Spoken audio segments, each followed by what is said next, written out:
Ayan na, dinampot na, napakasarap, sinausaw na sa suka.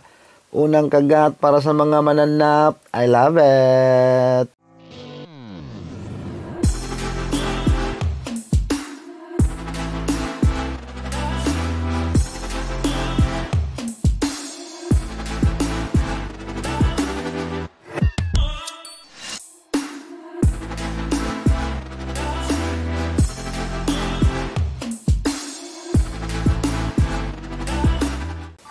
For today's video guys, meron tayong 1 kilong paa ng manok or chicken feet. Magluluto tayo ngayon ng crispy chicken feet at saka ulo ng octopus. Alright, hugasan muna natin.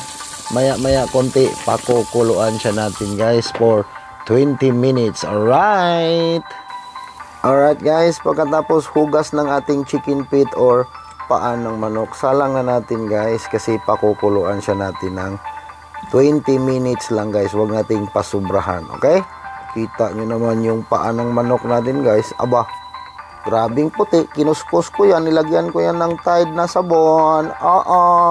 I love it. Napakasarap niyan mamaya guys. Makita ninyo kung paano ako magluto ng paa ng manok na napaka crispy. Pagkatapos lagyan natin ng asin yan, hindi mawawala ang asin. Okay, so kayo nang bahala kung gaano kadami ilalagay ninyong asin. Nakadepende yan sa gaano karami ang niluluto ninyo. Pagkatapos lagyan natin ng garlic powder. Hindi mawawala yung garlic powder guys. Alright, kayo nang bahala kung anong klaseng ricados ilalagay ninyo yan. Nasa sa inyo na yan. Okay, pagkatapos ng garlic powder, siyempre hindi mawawala ang black pepper powder guys. Okay, so antayin na lang natin ito guys, kukulo 20 minutes. Pagkatapos i-cool down siya natin. Pakita ko sa inyo kung ano ang discarding gagawin ko nito. Ayan na guys, kita nyo na guys, kumukulo na guys. Oh my goodness, grabing taba yung paa ng manok natin guys. Alright, pagkatapos yan guys, drain out na natin yan ha. Tapon natin yung sabaw kasi hindi naman natin kailangan ang sabaw niyan. Pero before that, halukay ubi muna tayo konti guys. Alright, so maya tapon na natin yung sabaw dyan. After 20 minutes nating pakukulo sa ating chicken feet guys or paa ng manok, drain out na natin, tapon natin yung sabaw, tapos antayin nating lalamig ito guys, no? So ating palamigin muna ito. Pakita ko sa inyo mamaya kung ano ang discarding gagawin ko dyan sa paa ng manok or chicken feet. Alright, maglalaway na naman kayo nito mamaya guys for sure. Napakasarap nito. Alright guys, habang pinapalamig natin yung paa ng manok natin or chicken feet guys, i-ready muna natin itong octopus head natin. Bali, banlawan lang siya natin ng 2 beses. Pagkatapos banlaw dyan guys, pakukuluan siya natin ng 10 minuto. Huwag nating patagalin pagpapakulo nito guys, kasi pag masubrahan ito ng kulo, titigas yung octopus head. Alright, pagkatapos natin hugas sa ating octopus head guys, salang na natin yan. Pakukuluan lang siya natin ng 10 minuto. Kita nyo naman guys, oh napakasarap, napaka-presko yung octopus head natin. So antayin natin guys, lagyan natin yung mga ricados mamaya. Lagyan siya natin ng asin. So hindi naman talaga mawawala ang asin bawat luto natin. May asin talaga yan guys. Lagyan natin ng asin, pitik-pitik lang asin dyan. Kayo nang bahala dyan kung gaano kadami ilagay ninyong asin. Alright, kasi nakadepende lang yan kung ilan yung niluluto nyo. Madami yung niluluto ninyo, so damihan nyo ng asin. Pagkatapos guys, black pepper powder. Hindi mawawala yung black pepper powder natin.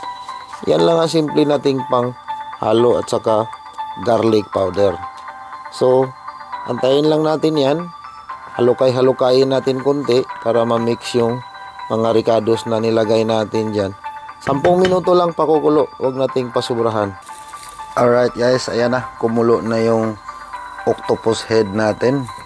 Kita nyo naman, no? Halukayin natin guys para mahalo yung mga sangkap o ricados na nilagay natin dyan. Maya konti guys, drain out na natin yung tubig. Okay, after 10 minutes nating pakukulo guys, drain out na natin yung tubig. Tapon na natin yung tubig dyan kasi hindi naman natin kailangan yung sabaw niya Ali, pinakuluan lang siya natin ng 10 minuto para lumambot siya. Kasi pag masubrahan siya ng kulo, titigas yan. Alright, pagkatapos nating i-drain out yung sabaw na pinakuluan natin sa octopus head guys, ready na tayo ng kawali na lagyan natin ng mantika. Kunting mantika lang ilagay natin. Kunti lang, napakakunting mantika lang. Yung tamang-tamang mantika lang. Tapos, antayin natin uminit yung mantika para isalang na natin yung garlic or bawang. Yan ang pinakaunang isasalang natin. Salang natin yung bawang. Antayin natin na magiging golden brown siya bago natin naman isalang yung sibuyas. Ganun lang. Wala na marami pang ricados. So, halukay ka lang ng halukay dyan habang inaantay mong magiging golden brown yung bawang niya. Okay? Pagkatapos niyan, salang mo na rin yung sibuyas para pampadagdag yan aromatic sa ating octopus head. Alright? So, habang inaantay natin, halukay lang tayo ng halukay. Maya-maya, sasalang na rin natin yung octopus head na pinapakuluan natin kanina ng 10 minuto. Kasi, pag pasubrahan mo siya ng kulo guys, bali yung octopus head, liliit siya ng liliit at titigas ng titigas. Okay? Yan na. Salang na natin yung octopus head. Medyo lumiit na ngayon siya guys. Pero kahit medyo lumiit yan, aba, goods na goods yan mga mananap. Alam mo kung tulo laway na kayo dyan. Mindset ba? Mindset. Kaya magluto na kayo dyan. Huwag na kayo panay tingin. Sundan nyo lang itong ginagawa ko. Napakasimple lang. Pagkatapos, lagyan natin ng black pepper powder. Kunti lang ilagay natin kasi nilagyan na yan natin kanina nung pinapakuluan natin yung octopus head natin. Pagkatapos ng garlic powder, lagyan natin ng black pepper powder. Hindi naman talaga mawawala yan eh. Ganun lang ako magluto guys. Napakasimple lang. Kunti lang ang ilalagay kong mga ricados.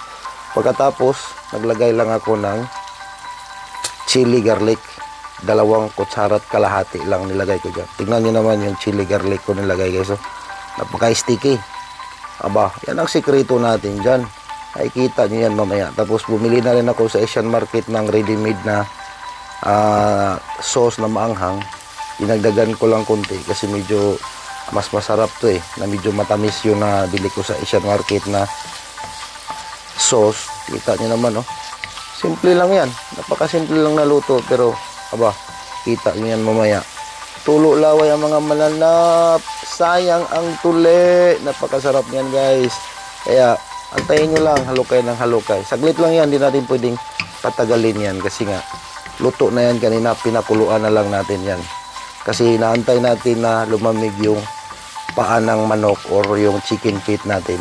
Yun naman ang titirahin natin pagkatapos nitong magluto natin ng octopus head. Alright? Oh, kita nyo na yung sauce nyan. Aba, sauce pa lang, ulam na. Alright, bali ready na yung chicken feet natin guys or paa ng manok. Kita nyo naman guys, ganyan ang diskarte dyan kung paano ako magluto ng chicken feet. Okay?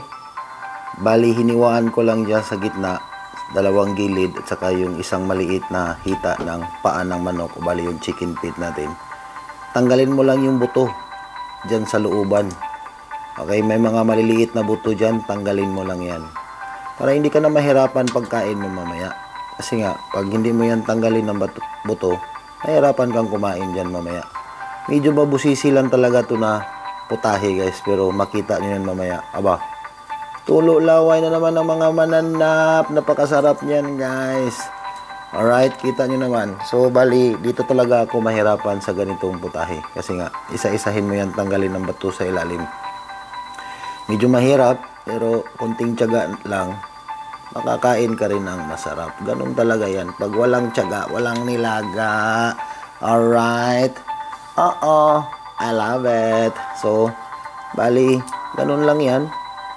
Dahan-dahan mo lang siyang himayin, tanggalin mo lang yung buto. Di bali na watak-watak yung balat niya mamaya o yung matira. Kasi nga, lagyan natin yan ng breeding mamaya. Pakita ko sa inyo kung anong mga ilalagay ko dyan. Basta ganun lang, hiwaan nyo lang sa gitna. Ganyan, kita nyo yan, oh. Hiwa lang kayo dyan, bali yung sa gitna, tapos yung 2 tagiliran, hiwaan, pati yung may maliit dyan sa gilid, hiwaan nyo rin. para mabilis nyo tanggalin ang buto. Kung meron kayong long nose dyan, mas maganda. Ako wala akong long nose o pang-ipit, kaya mano-mano talaga, kinamay ko lang yan. Nakita ko lang kasi ito sa TikTok guys, kaya ginaya ko lang din. Pero yung nakita ko sa TikTok, parang easy lang sa kanya. Sa akin, aba, grabing hirap. Inaabot ako ng 1 oras niyan. Ganyan-ganyan lang yan, pero inaabot ako ng 1 oras kakahimay dyan. Hamakin mo 1 kilo yan, kaya medyo matagal talaga. Kaya kunting tiis lang. Okay? Kunting tiis lang at matatapos din yan, kakatanggal ng mga buto. Pakita ko sa inyo mamaya na lagyan natin yan ng mga breeding para palutang natin sa mantika. Alright? So, ganun lang yan kasimple. Oh, hiwa sa gitna para mabilis matanggal ang buto, yung 2 tagiliran at saka yung 1 maliit sa gilid. Alright? Alright guys, naabot ako ng 1 oras pero ganyan ang resulta. Pero walang problema yan guys. Makita nyo yan mamaya. Napakasarap niyan. Napakahirap to na putahe guys, pero napakasarap. Kita nyo naman. Boneless na yan ha. Boneless na paa ng mga manok or chicken feet. Alright? So habang nakasit aside yung paa ng manok natin guys, or yung chicken feet, mag-ready lang tayo ng pang breeding niya doon.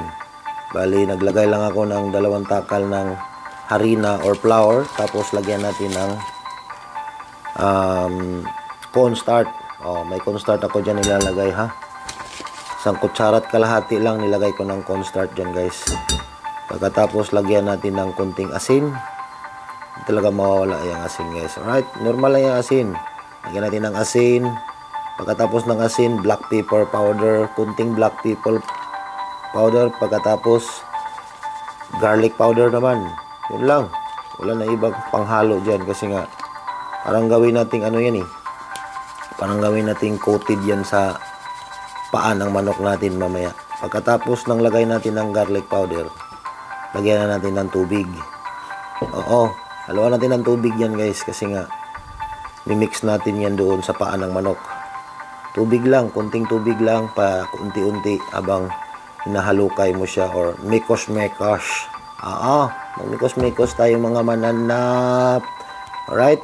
Tansahin mo lang yung paglagay mo ng tubig hanggang magiging mix mo na lahat yung mga nilalagay mong flour dyan at saka yung cornstarch. Pati yung garlic powder at saka yung black pepper powder. Lahat ng nilagay mo dyan. Yung lahat ng mga mananap na nilagay mo dyan, haluin mo lang lahat. Dagdagan mo ng tubig kasi medyo malapot pa siya. Tansahin mo lang yung tubig na nilalagay mo dyan na tamang-tama lang siya, na hindi naman siya masyadong malapot. Basta yung tamang-tama lang para malublob mo lahat yung paan ng manok dyan. Alright?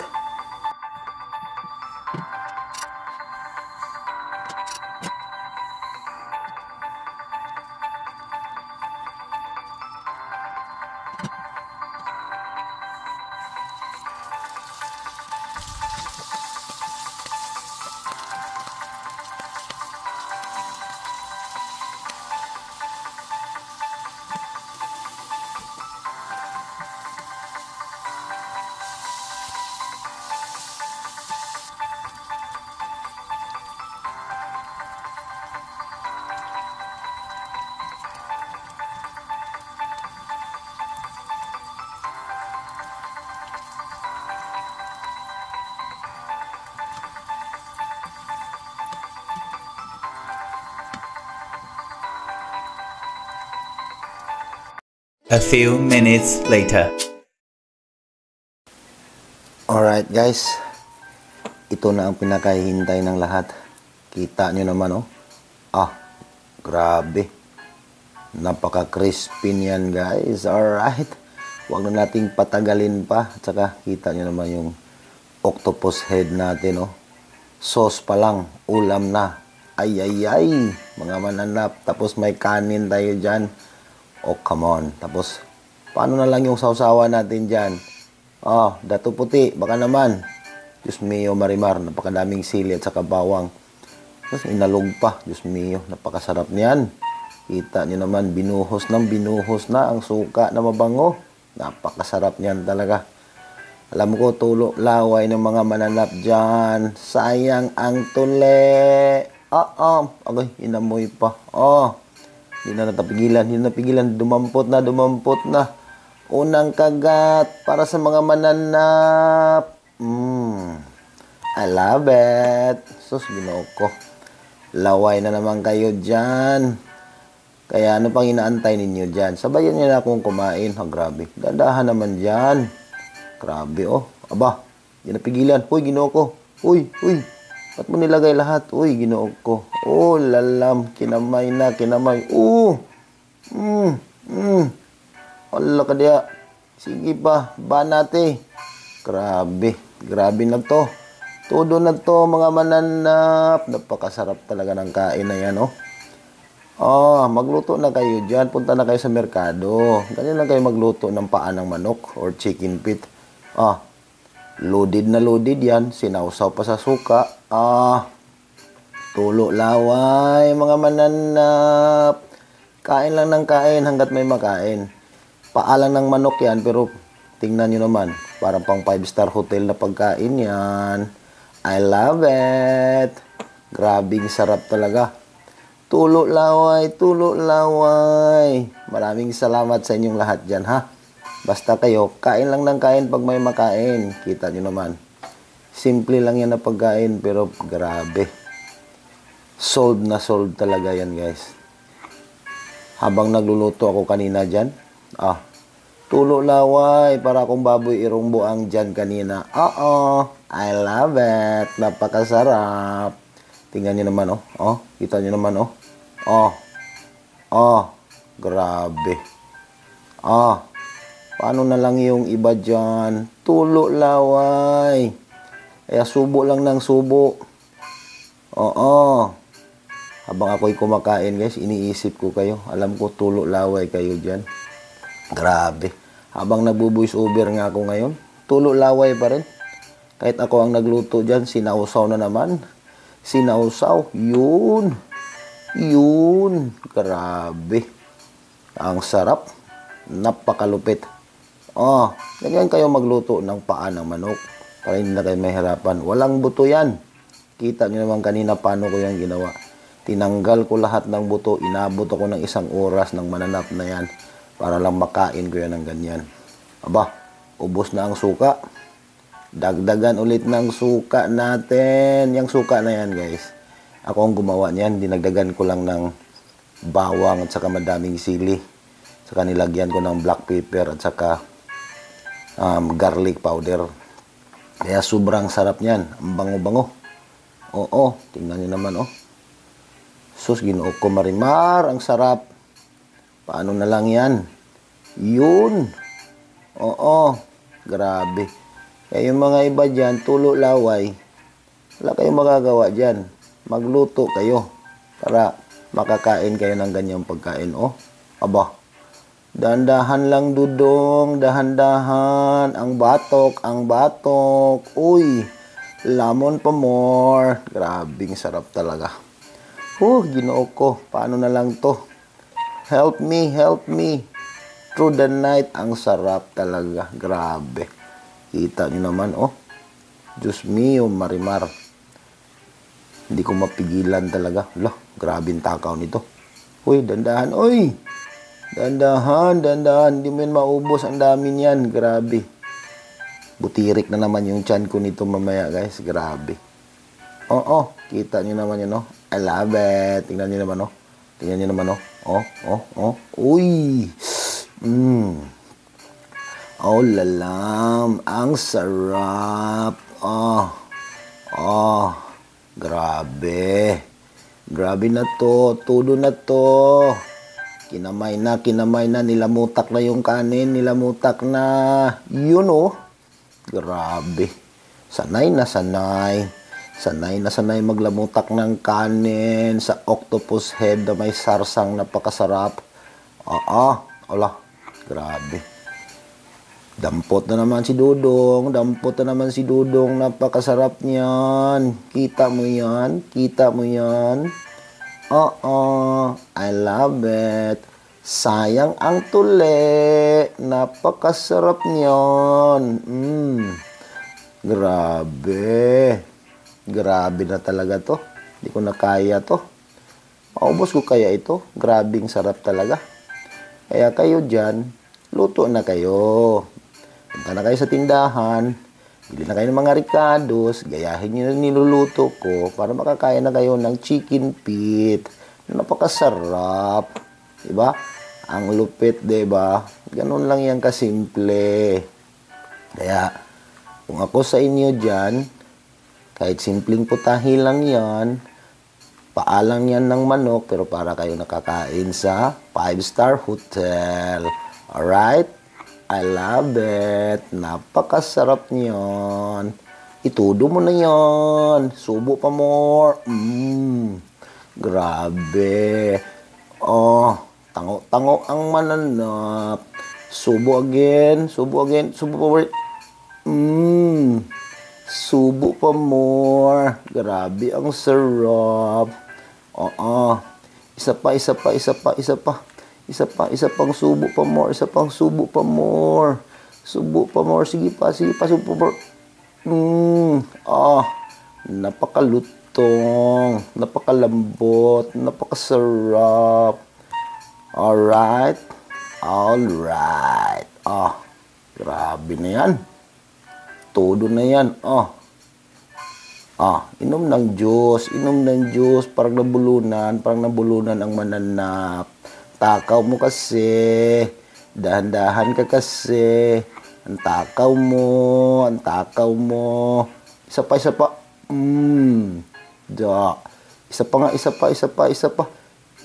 pang dakot, isa pa.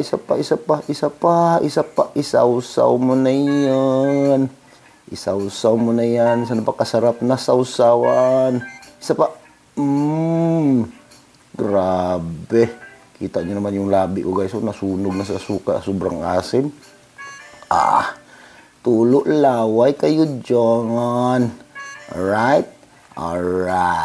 I love it. Napakasarap talaga. Kain pa more. Isa pa nga. Grabe, makasubo. Walang tigil ang subo. May pakindat-kindat pa ang mananap. Kain pa more. Subo pa more. Grabe. Isa pa. Ang daldal mo naman. Isa pa. Sige. Isa pa. Isubo mo na yan. Isubo Isa pa. Sige. Isubo mo na yan. Dali na, bilisan mo na pagsubo at naglalaway na ako. Isa pa.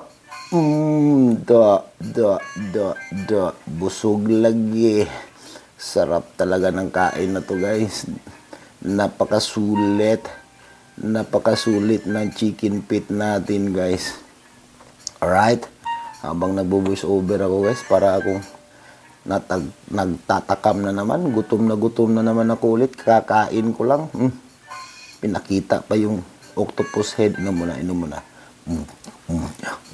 Ang sarap. Isa pa. Dahan-dahan dudong. Grabe talaga. Di mapigilan sa sobrang sarap talaga. Oo. Grabe ang sarap talaga.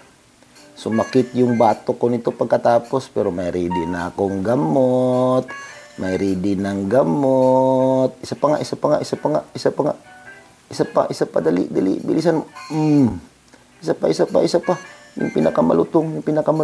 Sige na, hanapin mo yung pinakamalutong. Yung pinakamalutong ang hanapin mo. Dali. Tapos isausaw mo sa suka. Berahe. Subo mo na yan. Solve. Habang ako'y kumakain, guys, nakikiliti ako sa sobrang sarap. Grabe talaga. Di ko mapigilan sa sobrang sarap nitong pagkain na to. Yes, lalo na yung dato puti natin, no? Daming sili, daming bawang. Kita nyo naman yan, no? Dato puti. Bakit naman, ha? Baka naman, Dato Puti. Oo. Alright? Alright. Maraming salamat. Hanggang dito na lang. Don't forget to share and subscribe. Janitors sa Europe, guys. Alright? Di ko na kayang ubusin to. Sobrang dami. Grabe. Butirik na yung tiyan ko, guys. Bye-bye, everyone!